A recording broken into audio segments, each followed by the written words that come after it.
Wuthering Waves is a game I've heard so many great things about, but I never got around to playing it just because trying to keep up with one more gacha game is taxing on the soul no matter how good it is. But when Wuthering Waves approached me and recommended I check out how much the game has improved over just the past 2 years, I was blown away by how visually impressive this game is. So although this video is sponsored, I am not exaggerating when I say I'm starting to believe this game has the best looking 3D models of any gacha game currently on the market. To demonstrate my point here, I have Yang, the most recent 5-star character to be added to Wuthering Waves, and she makes for the perfect comparison point because she's been in the game since launch, as she's the first 4-star character you acquire for free. So now we can directly compare the stylistic and technological differences between these two models. The changes might be slightly more exaggerated because it is a 4-star versus a 5-star, but I think that's okay. And in case you're wondering, this software is Blender, but it is using the Goo engine for it, which is specialized in non-photorealistic art styles, and I'm using a community shader made by Jared Nitz, which closely emulates how the characters look in game, so I'll have the GitHub link as well as everything else in the description below. So for our comparison, I think it makes sense to just start from the top down and talk about things as we go. Even the old model has nothing really glaring sticking out about it that looks wrong, but when you compare it to the newer model, you can tell there are just so many improvements. Starting with the eyes, they added a lot more detail. Now, anime faces tend to not have a lot of variation in the face shape and nose, so they tend to have to rely a lot on the eyes to make each character stand out more. So while there's nothing wrong with Yang's original eyes, you can see that they added detail under the eye,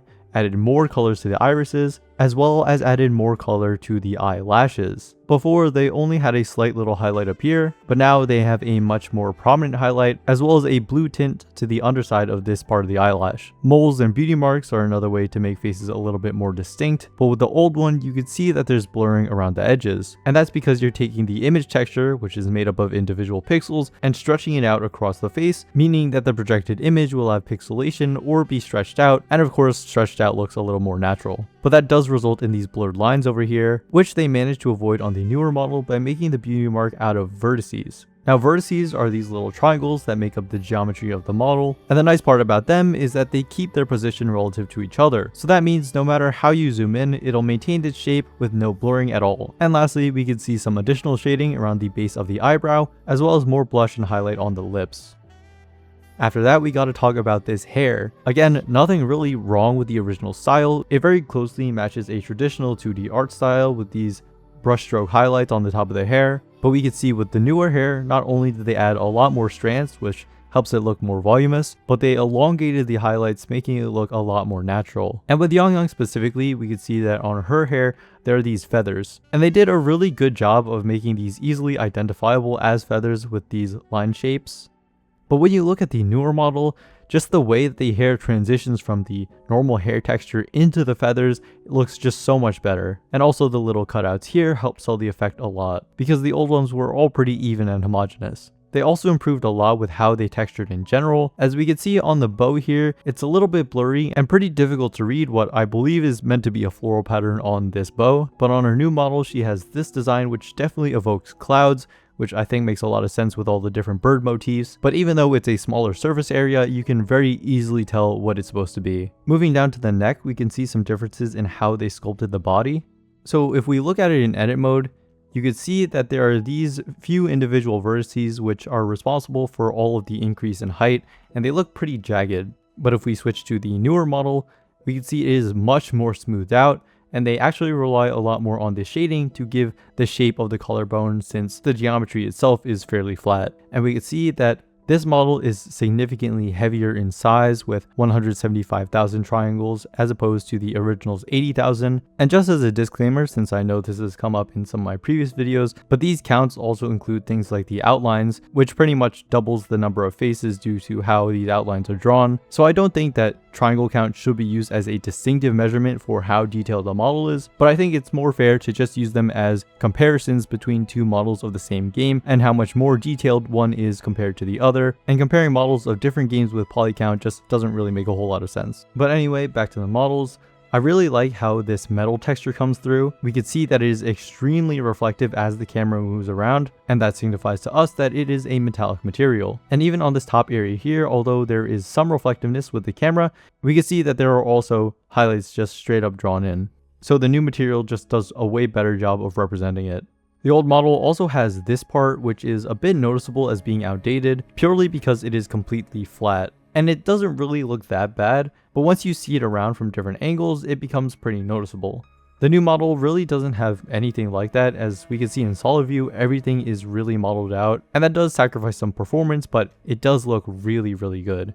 And they're also not being completely wasteful, as areas like here are completely flat. Even though there are two distinct sections of feathers, they made sure to keep them as one flat area. Now, the hands aren't somewhere you'd exactly think there'd be a lot of change in detail on, but there is a pretty significant difference. First off, the fingernail texture goes from a pretty simple gradient to this really complex detailed one that even adds a nice little bit of shine in there. And they also added a little bit of blue undertone to represent veins, which is just such a small little bit of attention to detail, which really shows just how much the artists care, and I think that's great. Also, the lighting does a lot of heavy lifting here. You could see the way that each individual knuckle is illuminated, which really helps make them look lifelike. To me, it looks like the newer models have some additional texture files, which help give extra info to the shader/engine on how to illuminate the model. As the light comes over, it's pretty flat overall. The face is the most noticeable part for there being different regions, as there's this patch over here which helps sell the illusion that a cheekbone is protruding even though the face itself is mostly flat.